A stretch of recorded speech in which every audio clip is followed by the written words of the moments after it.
और चलिए एक बार फिर से लौटते हैं इजराइल का जो लगातार हिजबुल्लाह पर अटैक जारी है उस खबर पर आपको बता दें, तस्वीरें हम लगातार आपको दिखा रहे हैं, लेकिन 3 दिन 3 अटैक और इस बीच हिजबुल्लाह में अफरा तफरी मच गई है क्योंकि नेतन्याहू ने कसम खा ली है कि अब हिजबुल्लाह का खात्मा तय है।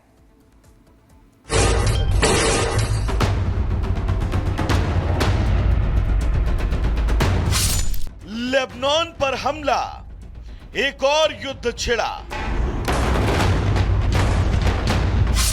नसरल्लाह ने दी धमकी, नेतन्याहू ने एयर स्ट्राइक की। तबाही के 3 दिन, लेबनान रहा दिन गिन। पिछले 3 दिनों में लेबनान में जो हुआ उससे इजराइल के अकल्पनीय हमले का कैनस न सिर्फ बदल गया बल्कि बहुत बड़ा हो गया। 17 सितंबर को लेबनान में हिजबुल्लाह के करीब 3000 पेजर फट गए। 18 सितंबर को इससे एक स्टेप ऊपर आगे बढ़ते हुए हिजबुल्लाह के इलेक्ट्रॉनिक डिवाइस को टारगेट कर धमाके किए गए। धमाकों की गूंज न सिर्फ लेबनान बल्कि सीरिया में भी सुनाई दी, जिसके छींट ईरान पर भी पड़े। ईरानी नागरिक और अधिकारी घायल हुए। हिजबुल्लाह अभी इन धमाकों से उबरा भी नहीं था कि इजरायली सेना ने लेबनान के दक्षिणी शहरों में लड़ाकू विमानों से भीषण बमबारी कर दी। ये हमला हिजबुल्लाह के अड्डों पर हुआ। पहले पेजर अटैक, फिर गैजेट्स हैक कर अटैक, उसके बाद एयर स्ट्राइक से हिजबुल्लाह चीफ बौखला गया। वो सामने आया, अपने बयानों से तबाही को दावत दे दी।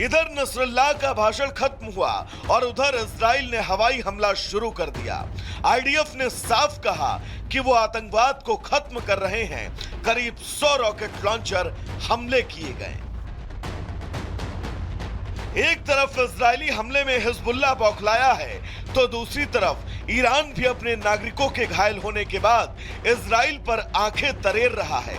माना जा रहा है कि ईरान और हिजबुल्लाह इजराइल को सबक सिखाने के लिए नई रणनीति बना रहे हैं, लेकिन माना जा रहा है कि इजराइल ने सभी दुश्मनों को धूल चटाने के लिए पहले ही प्लान तैयार कर लिया है। Bureau report, Republic Bharat. तो देखिए, प्लान तैयार कर लिया है और इसलिए ताबड़तोड़ अटैक किया जा रहा है। अब कहां हमले हुए हैं ये आपको बता रहे हैं ग्राफिक्स के जरिए। देखिए, चीहने वो जगह है जहां पर ब्लास्ट किया गया। तैयबे ये भी वो जगह है, उसके ऊपर आप देखेंगे तैयबे जहां पर ब्लास्ट किया गया। पेजर, वॉकी टॉकी का इस्तेमाल किया गया, मोबाइल का इस्तेमाल किया गया। तो ये वो जगह है जिनको निशाना बनाया जा रहा है। मीस अल जबल यहां पर भी हमला किया गया। किस तरीके से एतरोन यहां पर भी हमला किया। ये तमाम वो जगह आपको दिखा रहे हैं जहां पर जिसके ऊपर निशाना साधा गया। कफर केला यहां पर भी हमला किया गया और ताबड़तोड़ अटैक हो रहा है। दक्षिणी लेबनान में ये एयर स्ट्राइक हो रही है। दक्षिणी लेबनान का ये एरिया है जो हम आपको दिखा रहे हैं और इसमें तमाम वो शहर है जो सामने आए हैं जिसमें हमले किए गए हैं और कई लोगों की मौत की भी जानकारी है। यानी कि जो हिजबुल्लाह का जो ढांचा है, बुनियादी ढांचा, उसको कमजोर करने की कोशिश लगातार इजराइल की तरफ से की जा रही है। ताबड़तोड़ एक्शन लिया जा रहा है। 3 ट्रिपल अटैक जो है हिजबुल्लाह पर किया जा रहा है। यानी कि हमास के बाद अब हिजबुल्लाह को निस्तनाबूद करने की कसम इजराइल की तरफ से खा ली गई है और इसीलिए देखिए उसी कड़ी में लगातार ये अटैक किए जा रहे हैं।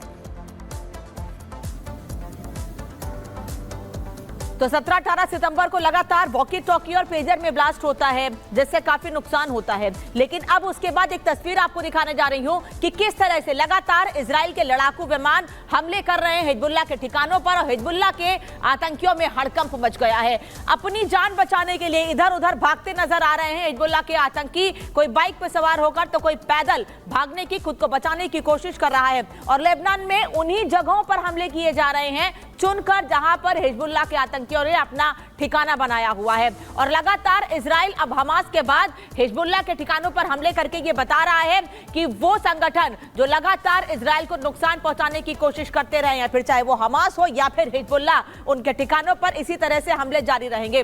तस्वीरें आपको दिखाते हैं कि कैसे एयर स्ट्राइक के जरिए हिजबुल्लाह के ठिकानों पर लगातार हमले हो रहे हैं और उन हमलों में नुकसान सिर्फ और सिर्फ हिजबुल्लाह के आतंकियों को नुकसान पहुंचाना ही है। इस बीच ये तस्वीर आपके सामने हम रख रहे हैं कि किस तरह से लेबनान के इलाकों में जहां पर हिजबुल्लाह के आतंकियों का ठिकाना है, वहां पर हमले के बाद ये सभी आतंकी खुद को बचाने के लिए इधर उधर भागते हुए फिर रहे हैं और इजराइल के हमले रुकने का नाम नहीं ले रहे हैं।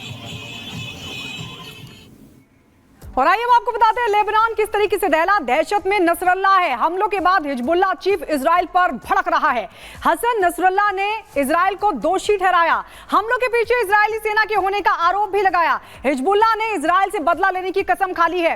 इजरायली दुश्मन ने कई पेजर को निशाना बनाया है। आपको बता दें कि दुश्मन ने वास्तव में सभी हदों को पार कर लिया, यह भी नसरल्लाह की तरफ से कहा गया है। तो जिस तरीके से अटैक हुए हैं, पेजर अटैक हुआ, वॉकी टॉकी से सीधे ब्लास्ट किए गए, उसके बाद अब एयर स्ट्राइक हो रही है। उसके बाद आपको बता दें हिजबुल्लाह अब पूरी तरीके से बौखला गया है, भड़क उठा है और वो सीधे तौर पर इजराइल को, आईडीएफ को इसके लिए जिम्मेदार बता रहा है। तो आपको बता दें लेबनान जिस तरीके से दहला है, हमने आपको बताया कि कैसे एयर स्ट्राइक लगातार जारी है, खासकर जो दक्षिण लेबनान के हिस्से हैं वहां पर एयर स्ट्राइक का सिलसिला बना हुआ है। और इसी कड़ी में अब हिजबुल्लाह चीफ बौखला गया है। वो कह रहा है कि इसके लिए इजराइल सीधे तौर पर जिम्मेदार है।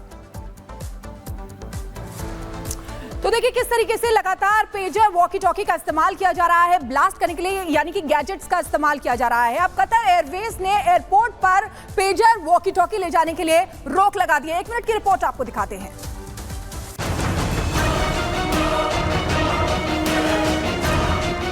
कतर एयरवेज ने बेरूत के रफीक हारिल इंटरनेशनल एयरपोर्ट से उड़ान भरने वाले यात्रियों के लिए एक एडवाइजरी जारी की है। इस एडवाइजरी में रफीक हारिल इंटरनेशनल एयरपोर्ट से उड़ान भरने वाले सभी यात्रियों को विमान में पेजर और वॉकी टॉकी ले जाने पर प्रतिबंध लगा दिया गया है।